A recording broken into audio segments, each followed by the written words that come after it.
항상 사연을 듣기만 하지 보내는 건 처음입니다. 저는 결혼한 지는 2년 지났고 아이 없이 남편과 맞벌이를 하고 있는 33살의 여자입니다. 결혼 전 2년 동안 연애를 하면서 이 남자의 모든 것을 다 안다고 생각했는데 사랑하는 것과 결혼은 완전 다른 이야기였어요. 연애할 때는 전혀 몰랐는데 결혼하고 났더니 평소 이 남자의 장점이라고 생각해왔던 모습들이 너무나도 꼴보기 싫고 남편이 싫어지니까 결혼 생활도 점차 지옥으로 변해갔습니다. 그나마 더 이상 돌이킬 수 없게 되기 전에 이제라도 이혼하고 제 인생 다시 찾으려고 해요. 제 주변에 있는 지인들에게 남편에 대한 이야기를 하면 대부분의 사람들은 뭐 그런 걸 가지고 이혼 생각까지 하냐고 너가 너무 예민한 것 같다는 식의 반응이 많았어요. 하지만 그건 제 입장이 되지 않으면 도저히 이해할 수 없는 것들입니다. 말로는 도저히 설명을 할 수 없는 복잡한 감정들이 더 많이 있어요. 저도 결혼 전에는 남편의 모습들이 귀엽게 보일 때도 있었고 내가 더 세심하게 챙겨주면 되니까 큰 문제가 아니라는 생각을 하고 결혼까지 하게 된 거죠. 하지만 날이 갈수록 점점 도가 지나쳐서 이제는 저를 부르는 남편의 목소리만 들어도 미칠 것처럼 화가 치밀어 오릅니다. 제 남편은 주변 사람들에게 평판이 매우 좋은 사람입니다. 남편을 아는 대부분의 사람들은 저희 남편을 배려 깊고 항상 남을 도와주고 어려운 일에는 먼저 나서는 착한 사람이라고 생각해요. 특히나 작은 실수나 상대방에게 미안한 부탁을 할 때 남편은 정말 진심을 다해서 미안하다 사과를 하고 부탁을 받은 상대방도 기분 나쁘지 않게 만들었죠. 그래서 사람들에게 우리 남편의 이미지는 항상 남을 잘 도와주고 예의도 바른 사람이라고 생각하는 사람들이 대부분이에요. 하지만 그건 정말 남편에게 속고 있는 거고 제가 이 남자를 4년 가까이 옆에서 지켜본 결과 미안하다는 말과 평소에 남들을 잘 도와주는 착한 이미지를 만드는 것은 남편의 입장에서 사기를 치고 있는 것과 다름없다고 생각해요. 자기가 상대방에게 귀찮은 일을 편하게 떠밀어낼 수도 있고 그러면서도 욕을 먹지 않는 남편만의 방법인 거죠. 처음엔 저도 남편의 성실하고 예의 바른 모습이 좋았고 그래서 만남을 시작하게 된 이유도 맞습니다. 하지만 결혼하고 나서도 끊임없이 미안하다고 사과하면서 자기가 해야 할 일을 안 하고 저한테 떠밀어 넘기는 모습이 이젠 지긋지긋해요. 친하면 친할수록 점점 그런 모습이 더 심해지고 특히나 같이 사는 저는 하나 둘씩 남편의 부탁을 들어주다 보니 이젠 집안의 모든 일을 제가 다 하고 앉아있더라고요. 연애할 때도 덩치는 커다란 남자가 은근히 징징대는 면이 있다고 생각했었는데 결혼하고 나니까 정말 시어머니가 남편을 어떻게 키웠는지 모르겠습니다. 여보, 나 목말라. 나 물 좀 가져다 줘. 나 방금 퇴근했잖아. 너무 피곤해서 그래. 한 번만 떠다 줘. 여보, 미안해. 여보, 나 분리수거 하는 거 깜빡했다. 이따 당신 출근할 때 좀 해줘. 진짜 미안해. 여보, 내 차 타이어 펑크 난 거 같은데 당신이 수리 좀 해줘. 미안해. 정말 하루에도 몇 번씩 남편은 저를 불러댑니다. 작게는 집안의 평범한 귀찮은 일부터 시부모님 챙기는 일이나 자동차 수리, 남편 세금 관리나 중요한 일까지 전부 미안하다는 한마디로 저한테 다 시켜먹어요. 제가 이런 이야기를 하면 어떤 분들은 부부끼리 그 정도는 해줄 수도 있지 뭐가 문제냐고 하면서 전혀 이해를 못 하시는 것 같더라고요. 당연히 저도 부부끼리 서로 도와주고 힘든 일은 나눠가면서 할 수 있다고 생각합니다. 하지만 하루에도 몇 번씩 본인이 하기로 한 일을 전부 제게 떠넘기고 남편은 회사 갔다가 집에 오는 일 말고는 어떤 것도 하지 않으려고 해요. 그럼 제가 남편의 부탁을 안 들어주면 되는 거 아니냐고 하시는데 그것도 안 해본 건 아닙니다. 남편의 모든 부탁을 다 거절해 본 적도 있고 저희 시어머니에게 직접 전화를 걸어서 남편이 집안에서 얼마나 아무것도 안 하는 사람인지 이야기했던 적도 있어요. 그래도 전혀 고쳐지는 면이 없어서 저도 남편이 하는 것처럼 집에 오면 아무것도 안 하고 남편에게 다 해달라고 해본 적도 있습니다. 하지만 결정적으로 제가 남편을 절대 이길 수 없는 한 가지는 남편은 굉장히 느긋한 성격이고 저는 불같이 성격이 급해서 도저히 참을 수가 없다는 점이에요. 서로 일을 안 하고 미루다가 집안이 난장판이 되더라도 남편은 전혀 불편함을 느끼지 못하고 일주일 동안 청소기도 안 돌리고 설거지통에 그릇이 잔뜩 쌓여 있어도 배달음식 시켜 먹으면 그만이라고 생각하는 사람이 제 남편입니다. 제가 어느 날은 머리끝까지 화가 치밀어 올라서 잔심부름을 시켜대는 남편에게 불같이 화를 낸 적도 있지만 딱 그때만 제 앞에서 미안하다고 사과를 하고 하는 척을 하더니 시간이 조금 지나 제가 어느 정도 화가 풀리면 또다시 여보 이것 좀 해줘 상태로 돌아와요. 남편 버릇 고치기 전에 제가 먼저 혈압 터져서 쓰러질 것 같아서 남편과 싸워서 이기는 것은 진작에 포기했어요. 저도 남편을 사랑해서 결혼했고 제가 할 수 있는 일이라면 기쁜 마음으로 해줄 수 있어요. 하지만 제가 해주면 해줄수록 그것을 당연하게 생각하고 자기가 해야 하고 할 수 있는 일까지 전부 제게 밀어버리는 모습을 보니까 남편이 밉고 짜증나는 게 당연한 거 아니겠어요? 아까도 이야기했지만 제가 성격이 좀 급한 편이기 때문에 남편에게 한두 번 이야기하고 그래도 해놓지 않으면 제가 하고 맙니다. 안 되어 있는 그 상황을 도저히 견디지 못하겠어요. 이젠 남편이 그런 제 성격까지 다 알기 때문에 본인이 안 하고 가만히 있으면 내가 한다는 걸 너무 잘 알아서 퇴근하고 집에 돌아오면 바로 소파에 누워 일어나지도 않아요. 부부가 같이 살고 같이 맞벌이를 하는 입장에서 한 사람이 저녁 준비를 하면 하다못해 설거지를 하거나 숟가락 정도는 식탁에 놔야 하는 거 아닐까요? 이 사람과 결혼 생활 2년 만에 문득 정신을 차려보니 설거지, 청소, 빨래부터 은행 업무나 장보기 같은 모든 일을 저 혼자 하고 있더라고요. 남편이 시댁 집안에서 사형제 중에 막내입니다. 그것도 위로 셋은 어느 정도 나이가 비슷한데 남편만 셋째보다 9살 어린 어찌 보면 막둥이에요. 덕분에 어릴 때부터 집안에서 왕자 대접 받아가며 형 누나들과 부모님이 남편의 모든 수발을 다 들어주고 때를 쓰면 원하는 걸 다 얻을 수 있었기 때문에 이런 모습이 된 것 같아요. 어릴 때는 남편의 몸이 약한 편이라서 시부모님이 더 신경을 쓸 수밖에 없었다네요. 아버님, 어머님은 막둥이가 평생 저렇게 살았는데 이제 와서 어쩌겠냐며 저보고 고쳐서 데리고 살라는 말씀만 하고 있어요. 제가 사람 갱생시키는 특별한 재주가 있는 것도 아닌데 30 넘어서까지 자기 부모님 품에서 응석 부리며 자라온 사람을 무슨 수로 결혼 2년 만에 고쳐서 살겠습니까? 사실 저런 일 정도는 매일같이 있는 일이라서 어디 밖에 나가서 이야기하기에도 민망하고요. 이런 건 그래도 어떻게든 지금까진 참아볼 수 있었습니다. 하지만 진짜로 큰 문제는 이런 수준의 일이 아닙니다.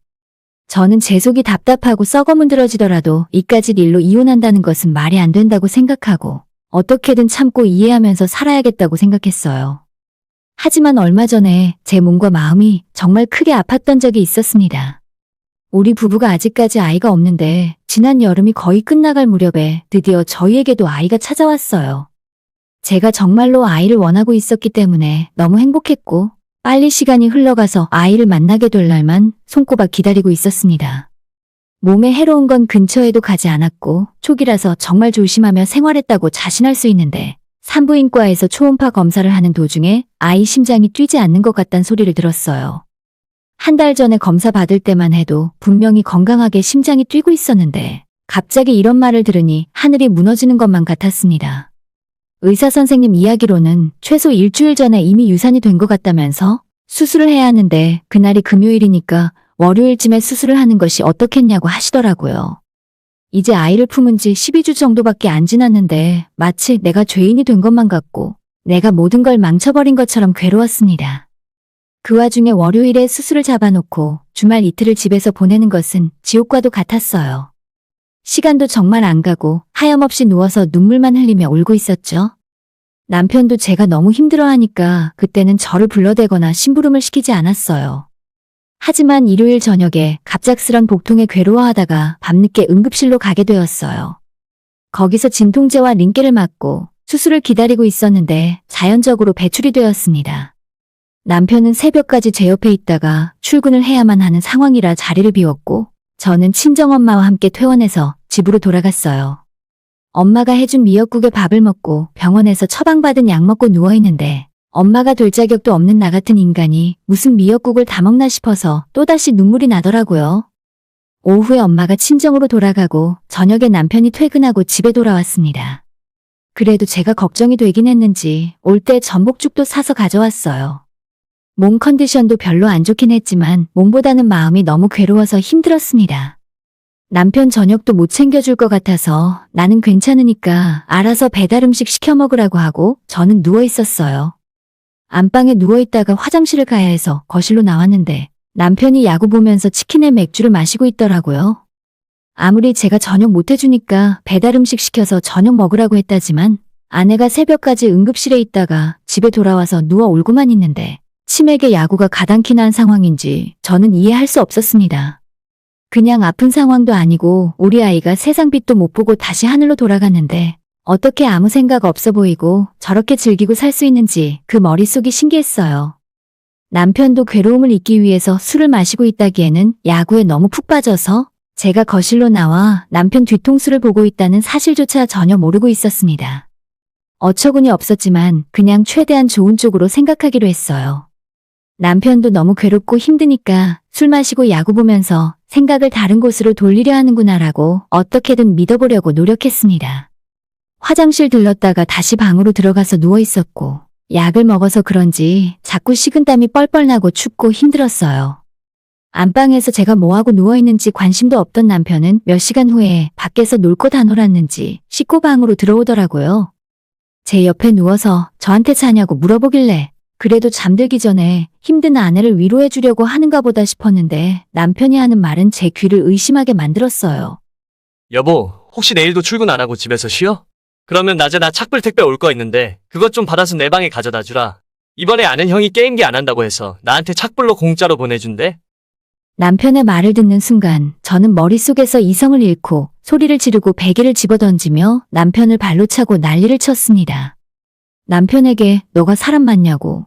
나는 오늘 새벽에 뱃속에 있던 우리 아이 잃고 돌아왔는데 간호해주지는 못할 망정. 어떻게 이 와중에도 나한테 심부름 시킬 생각이나 하느냐고 소리를 질렀습니다. 결혼한 뒤로 남편과 부부싸움도 몇 번 하고 제가 화를 낸 적은 많이 있었지만 이 정도로 물건까지 집어던지면서 싸움을 했던 적은 처음이었죠. 아마 정확하게 기억은 안 나지만 제가 이성을 잃어버리고 쌍욕까지 했던 것 같아요. 제가 울면서 소리 지르고 화를 냈더니 남편은 그런 제 모습에 충격을 받았는지 그대로 굳어서 가만히 서 있다가 조용히 안방에서 나가더니 작은 방에 들어가서 자더라고요. 그리고는 다음날 제가 일어나기도 전에 새벽같이 일어나서 출근해버리고 한참 뒤에 문자를 제게 보냈어요. 저는 솔직히 이때라도 제게 미안하다고 잘못했다 반성하는 모습을 보여줬더라면 용서해줄 생각을 조금이라도 했을 텐데 남편은 양심이라고는 어디에다 팔아먹었는지. 당신이 나한테 그렇게까지 심한 말을 할 줄은 몰랐어. 나 당분간 엄마 집에서 출퇴근할게. 진짜 남편이 제 앞에서 얼굴 보고 저런 말을 했었다면 바로 뺨을 올려쳤을 정도로 어이없었어요. 제가 남편에게 당신은 나한테 정말 잘못한 거 없어? 라고 이야기했더니 자기는 뭘 그렇게까지 욕먹을 정도로 잘못했는지 모르겠답니다. 출근 안 하고 집에 있으면서 택배 좀 받아달라는 말이 뭐가 문제냐는 식이에요. 지금까지 이 이야기 들으신 다른 분들도 그렇게 생각하시나요? 남편이 말한 것처럼 그런 상황에서 제게 택배 좀 받아달라는 말을 할 수도 있던 걸까요? 제가 제정신이 아니고 미친 사람일 수도 있겠지만 저는 정말 아니라고 생각해요. 자기 아내가 자연유산을 하고 응급실까지 갔다 와서 힘들어하는데 야구 보면서 치킨 먹다가 내일 택배 오니까 그거 받아달라고요? 그것도 게임기 받아달라는 게 말이나 되는 소리입니까? 제 상식으로는 도무지 받아들일 수 없는 상황이었고 끝까지 자기는 잘못 없다고 제가 욕한 것이 기분 나쁘다며 시댁 가서 지내겠다는 남편을 보며 이젠 정말 다 끝이고 이혼해야겠다는 결심을 하게 되었습니다. 오히려 사람이 너무 큰 충격을 받고 엄청나게 화가 나면 흥분 상태가 되기보다는 생각이 맑아지고 차분하게 가라앉는다는 것을 그날 처음으로 느꼈어요. 더 이상 남편과 말싸움 하고 싶지도 않고 그냥 앞으로도 시댁에서 살으라고 이야기해줬습니다. 지가 시댁 가서 산다고 하면 제가 겁을 먹고 미안하다고 사과라도 할 줄 알았나 본데 전혀 그럴 생각 없습니다. 어디 한번 하고 싶은 대로 마음껏 해보라고 이야기했어요. 나도 내 나름대로 알아서 대응하겠다고 이야기했고 다음날 낮에 남편에게 이제 나는 너랑 못 살겠으니 이혼 서류에 도장을 찍던지 아니면 소송이라도 하겠다고 이야기했고 그 말에 남편이 바로 전화가 오고 난리가 났습니다. 전화 받아보니 무슨 이런 일로 이혼을 하냐면서 나중에 후회할 짓 하지 말래요. 후회는 누가 하게 될지 모르지만 일단 저는 아닌 것 같아서 구질구질하게 쓸데없는 소리 하지 말고 저녁에 집에 들어와서 이혼 서류에 도장이나 찍어달라고 했습니다. 그리고 며칠이 지나도록 남편은 집에 들어오지 않더라고요. 정말 매사에 귀찮고 힘든 일이 생기면 직접 해결할 생각도 없고 어떻게든 그 상황만 피하면서 살아온 사람답습니다. 제가 이혼 이야기한 지 3일이 지나서 시어머니한테 전화가 왔어요. 저녁에 남편 퇴근 시간 맞춰서 저도 시댁으로 건너오라셨습니다. 어머님이 맛있는 저녁 만들어 놓을 테니까 같이 밥 먹고 이야기하면서 풀으라네요. 어머님은 막내 아들을 아직 애라고 생각하시는 것 같은데 저까지 같은 수준으로 생각하시나 봐요? 어머님께는 죄송하지만 이미 이혼하겠다고 마음 굳힌 상황이고 남편이 계속 도망 다니면 다음 주엔 변호사 찾아가서 이혼 소송이라도 하겠다고 말씀드렸어요. 며칠 뒤에 남편이 자기도 좀 잘못한 부분이 있는 것 같다면서 만나서 이야기하자고 이제 와서 사과라도 하는 모양새인데 더 이상 남편이랑은 대화조차 하기 싫어졌어요. 저는 그냥 이대로 이혼해버리고 제 인생 다시 사는 것이 맞다고 생각합니다. 2년 결혼 생활 끝에 이혼녀가 되어버렸지만 사실 요즘 세상에 여자 혼자 살지 못할 이유도 없는 것 같고요. 회사도 잘 다니고 있고 수입도 남편과 별 차이 나는 것도 아니라 이혼하고 혼자 살아도 아무런 문제도 없을 것 같아요. 오히려 퇴근하고 집에 와서 제가 수발 들어야 할 사람이 하나가 없어지니까 저는 여가 생활도 좀 더 즐길 수 있고 여러모로 이혼하는 것이 100번 나은 선택이에요. 이번 주말까지만 기다려보고 남편이 이혼 서류 도장 안 찍어주면 당장 다음 주에는 변호사 찾아가서 법대로 해볼 생각입니다. 남편이 그것마저 자기 혼자 처리할 줄 몰라서 설마 엄마를 데려오진 않겠죠? 오늘의 제 이야기는 여기까지입니다. 끝까지 들어주셔서 정말 감사드려요. 다들 행복하시고 좋은 하루 보내시길 바랍니다.